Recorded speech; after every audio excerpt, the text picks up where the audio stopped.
Back again. Bonjour à toutes et à tous, j'espère que vous vous portez bien.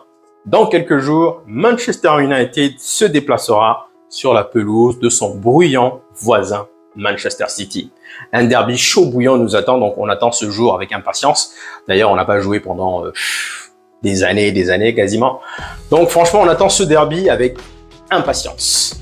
Alors, dans cette vidéo, je vais brièvement et rapidement vous expliquer ma vision du match, comment moi je vois le match, quelles seront les clés à mon avis et comment nous devrions procéder pour battre Manchester City.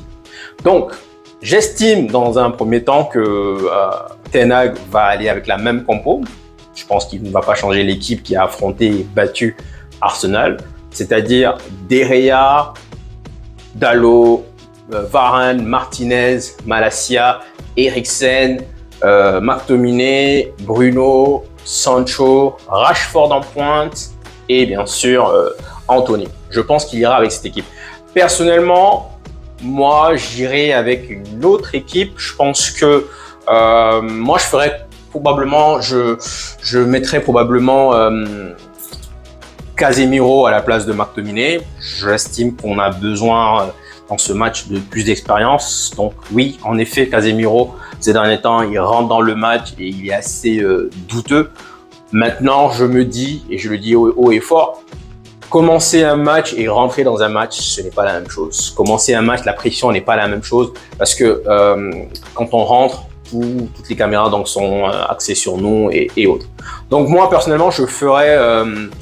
pour ce match, je mettrai donc Rashford à gauche, Martial en pointe, si bien sûr il est de retour, on le saura bientôt, et Sancho à droite, donc avec Casemiro. Donc je mettrai une équipe composée de De Gea, personnellement, donc De Gea, Dalot, je ne sais pas la défense bien sûr, Dalot, Martinez, Varane et Malacia, Eriksen et Casemiro, Bruno, Rashford, Martial et Sancho.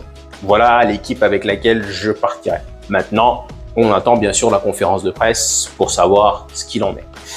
Donc, tout d'abord, Ten Hag, le jeu de Ten Hag, c'est on doit contrôler le ballon, on doit avoir la possession de balle. À l'heure actuelle, on va à City, on va à l'Etihad. Ça m'étonnerait qu'on y arrive à dominer, à avoir la possession de balle devant l'équipe de Guardiola. Donc je pense qu'on aura un taux de 70, taux de possession de balle de 70% pour City et 30% pour Manchester United. Donc ce sera un match, on va devoir donc se serrer les coudes, merci Olé. Donc on va devoir se serrer les coudes et vraiment prendre les opportunités quand elles nous arrivent. Donc je pense qu'on sera en défense. On va devoir défendre tous ensemble, comme on a vu souvent. Pour moi, l'astuce pour battre City, c'est vraiment comme ça, vraiment être solidaires tous ensemble. Donc, on aura comme ça, donc l'équipe de City, on aura probablement Haaland là. On aura donc un autre joueur ici, Foden probablement. Et voilà, je pense que c'est comme ça qu'on aura le match, avec un De Bruyne qui va se faufiler entre les lignes. Donc, pour moi, il y a 3 clés dans ce match. 3. La première, ça serait ce duel-là, ce joueur-là. Avant City, tout ce que vous avez à faire, puisque bon, il n'y avait pas d'attaquant, honnêtement, il n'y a pas un attaquant capable de marquer un but de la tête. Il jouait donc, gauche, droite, il faisait souvent le rapporteur. Sauf que là maintenant, il y a l'extraterrestre. Alors déjà buteur de 11 buts en première ligue, 14 buts au total, c'est fantastique, c'est énorme, on le sait. Donc pour moi, la première clé va se jouer là. Il va falloir que Varane s'occupe d'Haaland dans les airs et que Martinez s'occupe de lui sur le gazon. Pourquoi ? On a vu l'année dernière Martinez jouer contre lui lors du match Ajax-Dortmund. On a vu que Martinez a bien su le priver de marquer. Tout ce qui est ballon dans les airs, ce que De Bruyne devrait envoyer, il faudrait que Varane fasse un one-to-one sur Haaland. Et tout ce qui est balle en profondeur, je pense que Martinez est assez rapide. Il faudrait donc que Martinez fasse un one-to-one sur Haaland. Donc pour moi, la première clé, c'est de savoir si notre duo, notre défense, que j'estime à l'heure actuelle, en même temps, on le verra le 2 octobre, à l'heure actuelle, notre défense Varane-Martinez, pour moi, c'est la meilleure charnière de première ligue. Pour moi, bien sûr, c'est un fan qui parle. C'est ce que je pense. Donc, on verra si cette charnière centrale sera capable de museler Haaland. C'est la première clé. La deuxième clé, c'est lui, j'ai envie de dire, De Bruyne. Donc, De Bruyne, la question c'est, je pense, on a vu face à Arsenal, on a vu rapidement comment est-ce que Ten Hag avait procédé défensivement. On avait justement Eriksen qui était chargé de museler, de vraiment contenir le joueur d'Arsenal, donc le numéro 10 d'Arsenal. Je pense que là, la clé, ça serait donc d'avoir la même situation avec Eriksen qui devrait faire un one-to-one sur De Bruyne. Conclusion, il faudrait empêcher De Bruyne d'envoyer les passes à Haaland. Donc, il faudrait sortir De Bruyne du match. Maintenant, il n'y a pas que, c'est ça le problème. Si jamais on a Eriksen capable donc de faire un one-to-one et réussir son one-to-one face à De Bruyne, il faudrait aussi que Malacia réussisse son one-to-one face à Walker. Parce que les passes de City, quand on joue contre City, les passes peuvent arriver de partout. C'est-à-dire que là, Foden peut envoyer, De Bruyne peut envoyer, Silva peut envoyer. Toutes ces connexions, il faudrait les couper. Et même dans le cas où ces connexions, elles passent, il faudrait bien sûr que Varane soit suffisamment meilleur, en tout cas dans les airs qu'Haaland, pour dominer Haaland dans ce match. Et bien sûr Martinez pour les passes en profondeur. Donc, je ne pense pas qu'Haaland aura suffisamment d'espace pour courir dans le dos parce que je ne crois pas qu'on va leur laisser suffisamment d'espace. Donc, ça, ce sont les deux clés. La troisième clé, ça serait, puisque les latéraux de City montent régulièrement, donc les latéraux de City deviennent soit dans le milieu de terrain, soit deviennent ailiers, puisque les latéraux de City montent, c'est-à-dire qu'ils laissent des boulevards énormes dans leur dos. Conclusion, je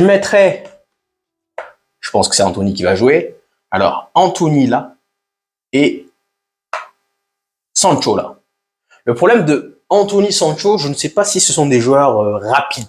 J'ai besoin de joueurs donc rapides. Rashford sera là. Et donc, il faudrait que Anthony et Sancho prennent les boulevards ici. Tac. Il faudrait qu'ils fassent ces appels-là. C'est comme ça qu'on va battre City. Quand ils vont attaquer, il faudrait que sur une passe, on n'aura pas le temps, vu le pressing constant qu'ils vont nous mettre, en plus ils sont à domicile, on n'aura pas le temps de faire passer la balle entre nous par-ci par-là, parce qu'on n'a pas encore atteint ce stade-là où on va vraiment bouleverser, dominer l'adversaire. Donc il faudrait que sur une passe, Eriksen ou Bruno soient capables sur une passe d'envoyer les balles, donc d'envoyer la balle dans les espaces, c'est-à-dire entre Cancelo et Diaz, entre Walker et Stones, et entre Stones et Diaz. Voici les trois endroits qu'il va falloir envoyer les balles. C'est comme ça qu'avec Olé, même si Olé était illimité, c'est comme ça avec Olé qu'on a battu City. Et aujourd'hui, la solution, ce serait donc sur une passe, dès qu'on récupère la balle, pim. Et pourquoi je mettrais justement Casemiro dans ce match? Parce que McTominay n'est pas capable de faire ce genre de passe. C'est la raison pour laquelle d'ailleurs il fait un bon boulot défensivement, mais j'ai besoin de quelqu'un, j'ai besoin de 3 joueurs, tout le milieu de terrain en tout cas, capable sur une passe de faire bim, d'envoyer la balle là, là et là. J'ai pas vu le match contre Dortmund, mais visiblement quand je regardais les highlights, je regardais donc le résumé, j'ai vu que c'est comme ça que Dortmund avait joué contre City. C'était sur des longs ballons. Et c'est comme ça que pour moi, on pourrait battre City. Donc, il y a 3 clés. Est-ce que Bruno Eriksen devrait être capable d'envoyer les balles dans les espaces, dans le dos de la défense de City? Est-ce que Haaland sera contenu et maîtrisé par Varane et Martinez? Est-ce que Dalot va gagner son duel face à Foden? Est-ce que Malacia va gagner son duel face à Walker? Est-ce que Casemiro ou McTominay va gagner son duel face à Bernardo Silva? Et est-ce que Eriksen va gagner son duel face à De Bruyne? Voici les clés pour moi. Donc, ce sera un match difficile. C'est un test. On sait bien que même si on les déteste, même si on ne les aime pas, c'est la meilleure équipe du monde. Il faut qu'on se le dise. À l'heure actuelle, en tout cas, avec l'extraterrestre qu'ils ont devant, qui a déjà 14 buts, un truc phénoménal. À l'heure actuelle, c'est la meilleure équipe. C'est la meilleure équipe. C'est un test pour nous. En tant que fans, bien sûr, on estime et on pense qu'on va gagner. En tout cas, on le souhaite. Moi, je pense qu'on a un coup à faire. Je pense que Ten Hag aura une belle solution, vraiment un beau plan tactique. Je pense qu'on peut gagner. Mais dans le cas où on ne gagne pas, ben, cela ne va surprendre personne. Donc, voilà ma vision pour le match. Dites-moi vous ce que vous en pensez. Dites-moi en commentaire quelles sont pour vous les clés du match. Et donc, bien sûr, on va attendre tranquillement la conférence de presse pour pouvoir déjà avoir une opinion de qui est de retour. Est-ce que Rashford est de retour? Est-ce que Martial est de retour? Qui sera là pour ce match? Et avoir histoire d'une vision plus claire concernant l'équipe que Ten Hag compte aligner. Sur ce, messieurs, dames, merci beaucoup. Et je vous souhaite donc une agréable journée. Prenez soin de vous. À plus.